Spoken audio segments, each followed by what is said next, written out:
সুরক্ষা দিয়া বিজেপি সরকার হাই হাই গরু সুরক্ষা দিয়া বিজেপি সরকার হাই হাই গরু সুরক্ষা দিয়া বিজেপি সরকার হাই হাই জনতা মোল্লা বড়ুয়া হাই হাই জনতা মোল্লা বড়ুয়া হাই হাই গরু উদ্ধার করো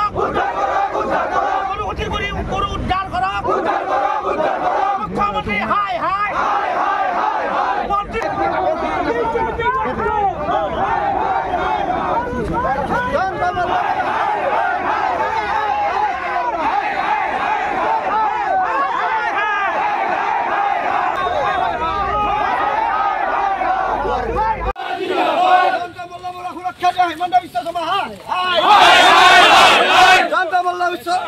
মোল্লা বড়ুয়া সুরক্ষা দিয়া হিমন্ত বিশ্ব শর্মা হাই হিমন্ত বিশ্ব শর্মা হাই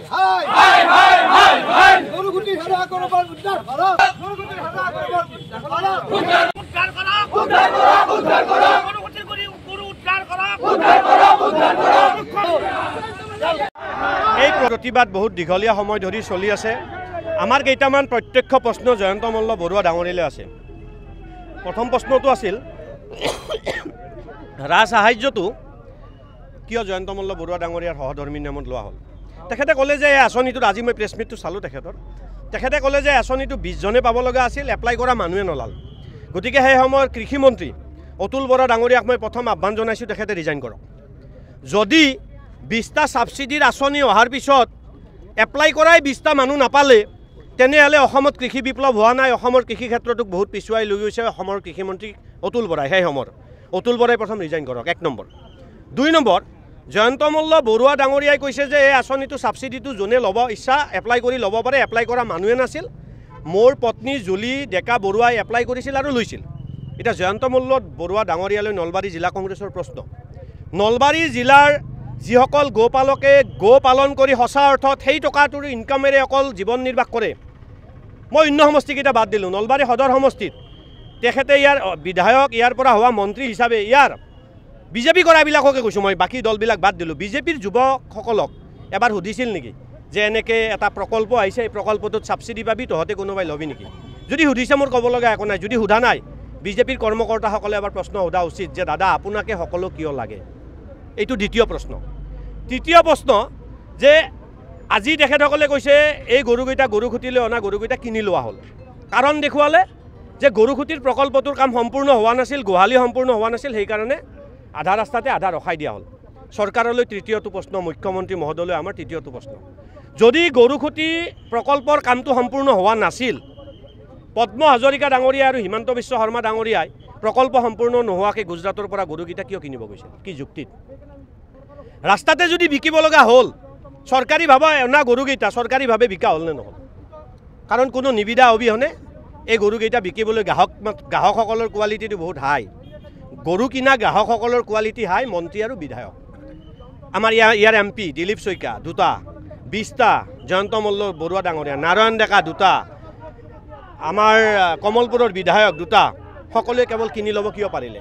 এবাৰ যুৱকসকলক নলবাৰীৰ সুবিধা দিলে নেকি? গোপালকসকলক যেনেকৈ চৰকাৰী গৰু অনা হৈছিল, গৰুখুটিলৈ নিয়া নহয়, ৰঙিয়া নলবাৰীত ৰখা হ'ল। আজি ৰঙিয়া নলবাৰীৰ যুৱকসকলক এবাৰ সুধিব লাগিছিল যে এই গো মাতাসকলক কোনোবাই কিনিব খোজে নেকি? প্ৰথম সুবিধাটো কিয় দেশৰ নিবনুৱা যুৱকসকলক দিয়া নহ'ল? এইটো আমাৰ তৃতীয় প্ৰশ্ন। এই প্ৰশ্নবিলাকৰ উত্তৰ জয়ন্ত মল্ল বৰুৱা ডাঙৰীয়াই দিব লাগিব। তেখেতে এই প্ৰশ্নবিলাক সুধিলে সাংবাদিকক খং কৰে, নলবাৰী কংগ্ৰেছক গালি পাৰে। বিৰোধীৰ দায়িত্বটো হ'ল চৰকাৰৰ দোষবিলাক দেখুৱাই দিয়া। সেইটো দেখুৱাবই গ'লে যদি আমাক খং কৰে তেনেহ'লে এনেকুৱা খং হাজাৰবাৰ কৰিব আৰু আমি হাজাৰবাৰ এনেকুৱা প্ৰতিবাদ কৰিম। গতিকে এই যিটো অকল আৰু বাকী কালি প্ৰতিদিন টাইমৰ মই এটা টকশ্ব'ত আছিলোঁ, আপোনালোকে দেখিছে কিমান 100% তেখেতৰ কৈছে যে তেখেতৰ অকল ইনকাম চ'ৰ্চটো এই ফাৰ্মখন। যদি অকল এই ফাৰ্মখনেই ইনকাম চ'ৰ্চ হয়, তেখেতৰ 740%তকৈ অধিক এই 10 বছৰত ইনকাম ৰেট ইনক্ৰিজ হ'ল। 10%তকৈ অধিক ইনকাম ৰেট ইনক্ৰিজ হ'ল। এতিয়া আমাৰ প্ৰশ্ন যে অকল সেই ফাৰ্মখনৰ পৰা ইমান বেনিফিট ল'লে নেকি? যদি লোৱা নাই, আৰু লোৱা নাই এইটো মই নহয়, জয়ন্ত মল্ল বৰুৱা ডাঙৰীয়াই নিজে কৈছে যে এই গৰুৰ এইটো বেপাৰ কৰি ডায়েৰী ফাৰ্মিং কৰি কেতিয়াও কোনো লাভৱান্বিত হ'ব নোৱাৰে, সেইকাৰণে ছাবচিডি দিয়ে। দুটা কথা কণ্ট্ৰাডিক্টৰী। এছাইডে কৈছে এই ফাৰ্মখন দি মই চলোঁ, মুখ্যমন্ত্ৰী নিজে কৈছে এইবিলাক কৰি মন্ত্ৰীসকল চলিব লাগিব মন্ত্ৰীত্ব হেৰুৱাৰ পিছত। দ্বিতীয় এটা প্ৰশ্ন, ছাবচিডি লৈছে কাৰণ এই বিজনেছটোত লছ বুলি কৈছে, আমাৰ তৃতীয় কথাটো জয়ন্ত মল্ল বৰুৱা ডাঙৰীয়াই নিজে কৈছে মোৰ অন্য একো ইনকাম চ'ৰ্চ নাই, অকল সেইটোৱে ইনকাম চ'ৰ্চ। যিটো ইনকাম চ'ৰ্চত লছ বুলি তেখেতে কৈছে, সেই ইনকাম চ'ৰ্চটোত তেখেতে ৰাজসাহাৰ্য লৈছে, তেখেতৰ ইনকাম চ'ৰ্চটোত লছ খাইছে, তেখেতে স্বীকাৰ কৰিছে। তাৰপিছত কেনেকৈ 10 বছৰত 710% অধিক তেখেতৰ প্ৰপাৰ্টি বৃদ্ধি পালে, ধন বৃদ্ধি পালে, তাৰ উত্তৰটো দিয়ক। আমাৰ জাতীয় কংগ্ৰেছৰ নলবাৰী জিলাৰ আহ্বানত আজি পূব নলবাৰী ব্লকে এই প্ৰতিবাদী কাৰ্যসূচীটো লৈছে। আমাৰ পূব নলবাৰী ব্লকৰ সভাপতি মণ্টু মেধি ডাঙৰীয়া আছে, আমাৰ জিলাৰ সভাপতি ৰাতুল পাটোৱাৰী ডাঙৰীয়া আছে। আমি আৰু আমাৰ জিলা ব্লক পৰ্যায়ৰ প্ৰায়বিলাক নেতাই আমি ইয়াত সমবেত হৈছোঁহি যে বৰ্তমান অৱস্থাত শাসকীয় পক্ষৰ মন্ত্ৰীগৰাকীৰ যিটো স্থিতি এইটো স্পষ্ট কৰিব লাগে। তেওঁ যোৱাকালি মই সেই কথাটো কৈছিলোঁ, যদি তেওঁ পৰহিৰ সংবাদমেলত তেওঁ কৈছে যে এই গৰুৰ ব্যৱসায় তেওঁ হেনো বিধায়ক হোৱাৰ আগৰে পৰা কৰিছিল, তেনেহ'লে তেওঁ ফাঁকি দিছে। কাৰণ শপতনামাততো তেওঁ ব্যৱসায় কৰিছিল, গো পালন কৰিছিল, এইবিলাকতো তেওঁ উল্লেখ কৰা নাই। গতিকে তেওঁ নিজে প্ৰতিটো কথা কয়, নিজে ভুল বুলি প্ৰমাণিত হয়। আৰু সেইবিলাকত নোৱাৰি এতিয়া পৰহি সংবাদ মাধ্যমৰ মালিক পক্ষক বা সম্পাদকসকলক যিদৰে আক্ৰমণ কৰিছে, তাত তেওঁৰ বেয়া হ'ব বুলি ভাবি আজি মোৰ ওপৰত আক্ৰমণ কৰিছে।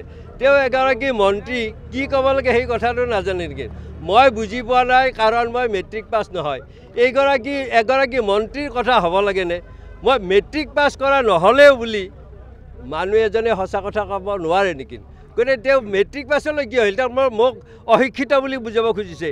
কিন্তু মই অশিক্ষিত হৈ নলবাৰী সমাজ জীৱনৰ 5টা বছৰ কেনেদৰে কটাইছিলোঁ তেওঁ এতিয়া আহক, ৰাইজৰ এটা সমীক্ষা চলক। তেওঁ শিক্ষিত মানুহজনে যি অপকৰ্ম কৰিছে, মই অশিক্ষিত মানুহজনে সেইটো অপমানিত কৰা নাই। তেওঁৰ শিক্ষিত, তেওঁৰ ব্যক্তিগত কথাত মই ক'ব নাযাওঁ, তেওঁহে শপত লৈছে, মইতো আজি শপত লোৱা ব্যক্তি নহয়। গতিকে শপত লোৱা ব্যক্তিগৰাকীয়ে যেতিয়া তেওঁ শপত বাক্য ৰক্ষা কৰিব নোৱাৰি, সেইগৰাকী ব্যক্তিৰ বক্তব্যৰ ওপৰত আমাৰ বিশেষ ক'বলগীয়া নাই। জয়ন্ত মল্ল বৰুৱাই অসমৰ লাখ লাখ ক্ষুদ্ৰ গোপালকক বঞ্চিত কৰি তেওঁৰ পত্নীৰ নামত যি ৰাজসাহাৰ্য লৈছে, তাৰ প্ৰতিবাদত অসমত কংগ্ৰেছ দলে বিভিন্ন পৰ্যায়ত আন্দোলন কৰিব। আৰু আমি নলবাৰীবাসী হিচাপে লজ্জিত, বিশেষকৈ ক্ষুদ্ৰ ক্ষুদ্ৰ গোপালকসকলক বঞ্চিত কৰি জয়ন্ত মল্ল বৰুৱাই তেওঁৰ পত্নীৰ নামত ৰাজসাহাৰ্য লোৱাৰ কাৰণে আৰু সমান্তৰালভাৱে গৰুঘুটিত যি হেৰুৱা গৰুবোৰ তাৰো উচিত তদন্ত কৰি জয়ন্ত মল্ল বৰুৱাই তেওঁৰ ফাৰ্মত থকা 60টাকৈ ক্ষীৰ গাই ক'ৰ পৰা আনিছে তাৰ ওপৰতো তদন্ত হ'ব লাগে।